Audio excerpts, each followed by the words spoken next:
नमस्कार जोहार।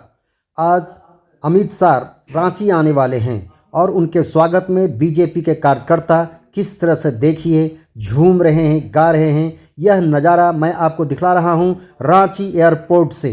आइए हम आपको सुनाते हैं क्या कुछ कार्यकर्ता के द्वारा कहा गया इनके आगमन के विषय में।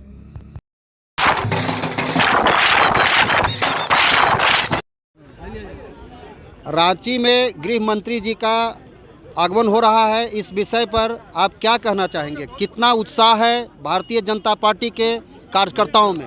ये तो आप खुद देख रहे हैं कि यहाँ कार्यकर्ताओं का जन सैलाब आज इतने ठंड में भी एयरपोर्ट पे पहुँचा है, तो इसी से आपको पता लगना चाहिए कि क्या उत्साह है। और सभी उत्साहित हैं, ढोल नगारा के साथ सभी कार्यकर्ता अपने ढोल नगारा बजा रहे हैं। देखिए, ये हम सभी झारखंड वासियों के लिए बड़ा ही उल्लास का माहौल है कि हमारे राज्य में आज इस झारखंड की पावन धरती में और रांची में खास करके हमारे गृह मंत्री जी का आगमन हो रहा है। इससे सभी लोगों में आप देख सकते हैं इतना हर्षोल्लास का माहौल है। सभी कार्यकर्ता बहुत उत्साहित हैं और जितने विपक्षी दल है वो घबराए हुए हैं। आप देख रहे हैं झारखंड की धरती पे, भगवान बिरसा मुंडा के धरती पे अमित शाह जी का आगमन हुआ है। आज जितने भारतीय जनता पार्टी के कार्यकर्ता और आम जनता जो है काफ़ी उत्साह से उनके स्वागत के लिए कड़ाके की ठंड में भी खड़े हैं।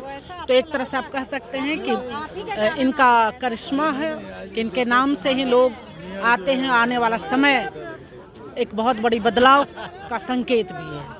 ये देश के यशस्वी गृह मंत्री माननीय अमित शाह जी आ रहे हैं और इसलिए कार्यकर्ता रांची महानगर के कार्यकर्ता जोश में है। पूरे उत्साह से आज उनका हम लोग स्वागत करने वाले हैं और इसके बाद फिर माननीय गृह मंत्री जी कल चाईबासा में उनका कार्यकर्ताओं के साथ कार्यक्रम है।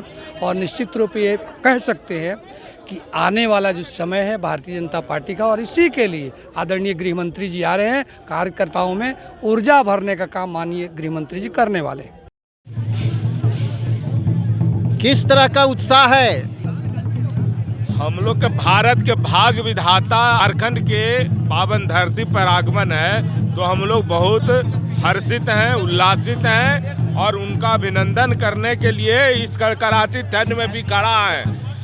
जैसे कश्मीर को पूरा चेंज कर दिए, तो झारखंड को भी चाईबासा से लोकसभा का शुभारंभ करेंगे और 14 लोकसभा सीट को फतह करने का काम करेंगे।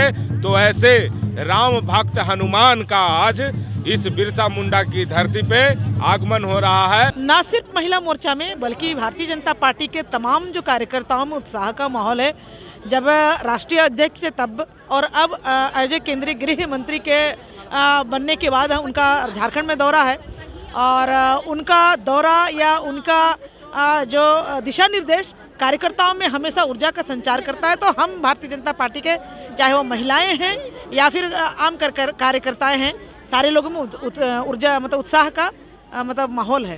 देश के माननीय गृह मंत्री जिन्होंने इस देश के लिए जो काम किया है, जिन्होंने राम मंदिर के बनवाया, जिन्होंने 370 धारा हटवाया, जिस तरह से काम कर रहे हैं, उनकी काम को देखते हुए हम लोग न ठंडा न गर्मी किसी कोई मतलब नहीं है। अभी हम लोग सिर्फ अमित शाह के लिए हम लोग आ रहे हैं। निश्चित तौर पे अमित शाह जी हमारे पार्टी के चाणक्य हैं और जब वो यहाँ आ रहे हैं, उनका चरण झारखंड की पावन धरती पे पड़ रहा है, तो निश्चित तौर पे जो विगत 3 वर्षों से हेमंत की सरकार यहाँ चल रही है, चाहे महिलाएं हो, बच्चे हो, युवा हो, किसी भी तरह का रोजगार नहीं है, क्राइम रेट बढ़ा हुआ है, तो निश्चित तौर पे उनके आने से हर्षोल्लास का माहौल। इतनी ठंड में आपको कितनी परेशानी हो रही है यहाँ? परेशानी बिल्कुल भी